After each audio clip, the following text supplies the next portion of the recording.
Hello students, how are you? Good. Okay, let us start about our next topic. Our topic is AR, MR and TR. Average revenue, marginal revenue and total revenue. When price is constant, इसका मतलब क्या है? जब price constant होंगे तब इन तीनों की shape क्या होगी? ठीक है, आपसे सिर्फ सिंपल ये पूछ सकते हैं कि आप डायग्राम बनाओ किसके? एवरेज रेवेन्यू के, मार्जिनल रेवेन्यू के एंड टोटल रेवेन्यू के। तब भी आप सिंपल डायग्राम बनाओगे, लेकिन साथ में अगर ऐड कर देते हैं when the price is constant, तब भी एज इट इज यही डायग्राम बनेंगे। ठीक है, कई बार क्या होता है एग्जाम में थोड़ा सा क्वेश्चन ध्यान से आपको रीड करना होता है, लिखना वही होता है, साथ में कुछ ऐड कर देते हैं तो आप थोड़ा सा कंफ्यूज हो जाते हो कि क्या लिखना है, उसको कैसे अटेम्प्ट करना है। ठीक है, अब देखो आपकी क्या निकालना है। सबसे पहले आपने आउटपुट एंड प्राइसेस।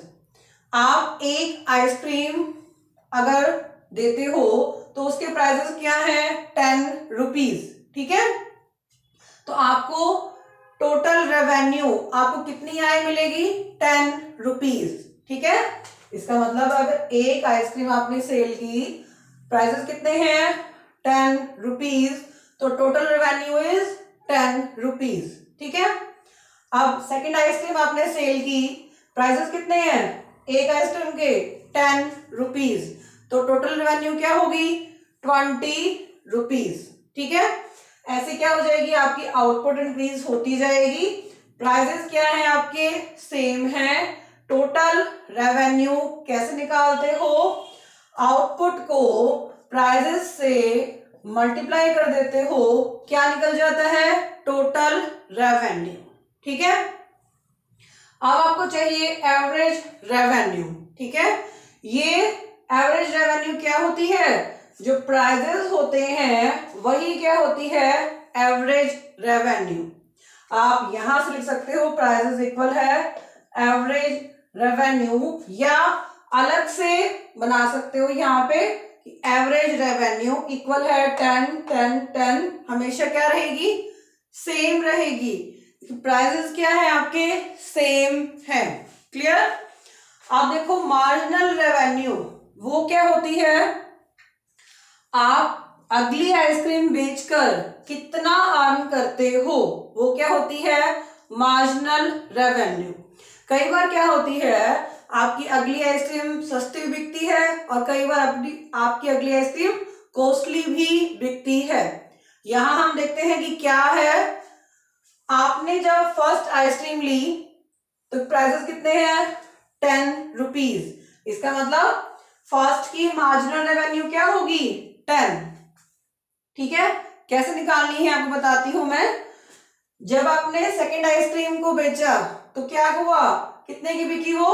20 की। अगर मैं बोलूं कि सिर्फ सेकंड आइसक्रीम कितने की सेल हुई, तो कैसे निकालते हैं हम?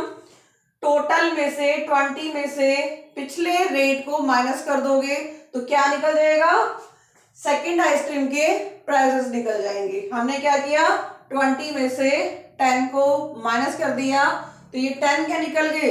सेकंड आइसक्रीम के प्राइसेस। ठीक है, थर्ड आइसक्रीम के प्राइसेस कैसे निकालोगे?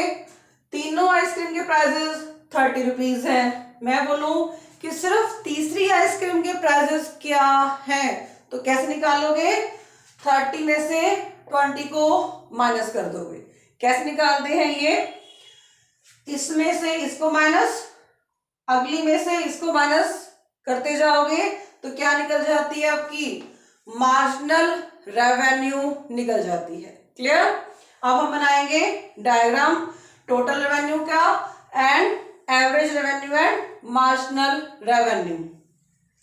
यहां आपने लेनी है रेवेन्यू और यहां आपने लेनी है क्वांटिटी। ठीक है, अब देखो जब आउटपुट आपकी क्या थी? 1, आपकी total revenue 10।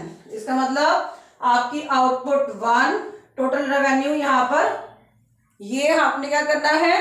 Free hand diagram बनाना है। पहले हम पॉइंट से पॉइंट मिलाते थे, अब आप क्या हो गए, थोड़ी बड़ी क्लास में हो गए हो, तो आपके डायग्राम बनेंगे अब फ्री हैंड। ठीक है, कैसे बनाओगे? आपको दिख रहा है कि जब आउटपुट इंक्रीज हो रही है, टोटल रेवेन्यू भी इंक्रीज हो रही है, आउटपुट लगातार इंक्रीज होती जा रही है और टोटल रेवेन्यू भी आपकी इंक्रीज होती जा रही है। ठीक है, तो ये क्या बनाओगे, दोनों की शेप क्या होगी, पॉजिटिव।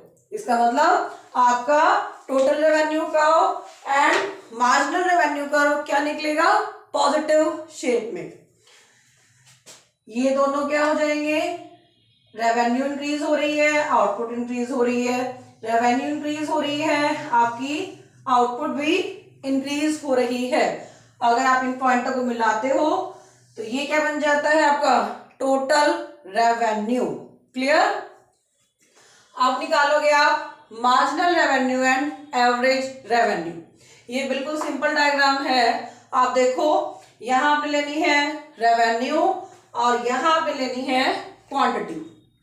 आपको क्या दिख रहा है, एवरेज रेवेन्यू क्या है, 10 10 सेम है, और मार्जिन क्या निकली है आपकी, ये भी 10 ही निकली।